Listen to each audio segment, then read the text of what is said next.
Well, for many, many years, the phrase El Salvador was synonymous with violent crimes. El Salvador is one of the most violent places in the world. But then they got a new president, Nayib Bukele, and now it's a lot safer than Baltimore. So maybe we could learn something here in the United States. The president of El Salvador joins us live after the break. So of all the countries in the world the Biden administration could single out for criticism, they've picked El Salvador, led by President Nayib Bukele.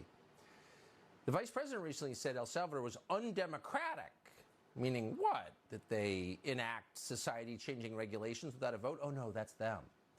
Actually, we went to El Salvador not that long ago and found that Bukele seems very popular. In fact, he's an 86% approval rating. Why is this? Because he's improved life for the people who live there. Crime is down dramatically. Homicides, in particular, have plummeted since Bukele took office in 2019. You're seeing those numbers on your screen now. If only someone in our country would do this. How'd they do it? Well, Bukele built a massive prison complex to house 40,000 gang members. He's not letting them out. He's putting them in. And so other people get to live and their children aren't murdered. Now Bukele is threatening to cut off food for imprisoned gang members if gangs continue to kill people on the outside. Yesterday, the president told the UN that organized crime has been defeated in his country. Here's a clip. We have moved from being a country unknown to many, and those few who knew us due to the gangs, the deaths, violence, war. We've moved from that to becoming a country known for our beaches, our surf, our volcanoes, our financial freedom, our good governance, and the fact that we brought an end to organized crime. So people are getting murdered less. That's not a good thing. We think it is, and we are honored to be joined right now by the president of El Salvador, President Bukele. Mr. President, thanks so much for coming on. So it sounds to me like you reduced the murder rate in El Salvador in a pretty straightforward way. I wonder why other heads of state aren't calling you for advice on how to do it in their countries. Thank you, Tucker, for having me, and I'm glad to be here. Well, I don't know. Every country, I think, has their own problems. I would guess that probably our approach that is very, very popular with the people, has a problem. And the problem is that it has common sense. And yes. I say it's a problem because usually the new wave of governance is taking away common sense and it started doing things the other way around, the way that, of course, you shouldn't do them.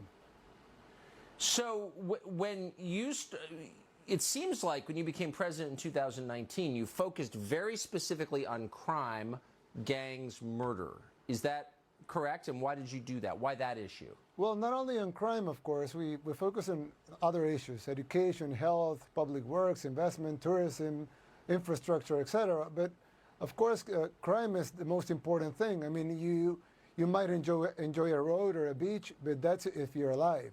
So of course, yes, the lives of the people are the most important thing. So that's why we focus on crime more. But of course, we did focus on all the other issues as well.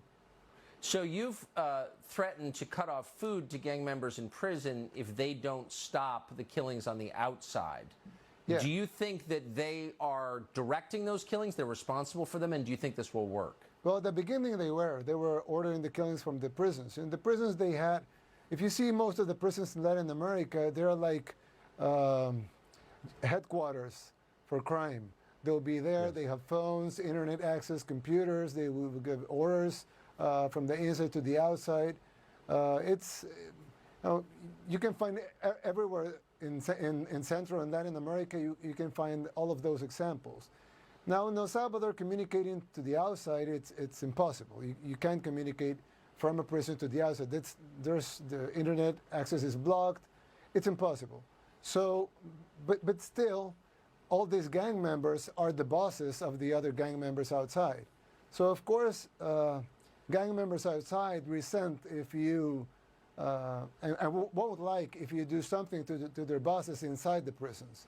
So one of the things we did was we threatened gang members outside that we will take retaliation with their people inside if they continue the killings of innocent people in El Salvador. That actually, if some people don't know this, but El Salvador was actually the murder capital of the world.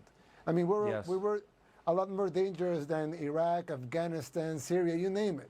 El Salvador was the worst and the most dangerous place to live. It was the murder capital of the world. And now we're on our way to be the safest country in the whole American continent. It's an amazing story. And I hope mayors of our cities, Baltimore, Gary, Indiana, New York City, will call you for advice on how to replicate your successes. Mr. President, thank you for joining us tonight. We appreciate it. Thank you. Thank you, Tucker.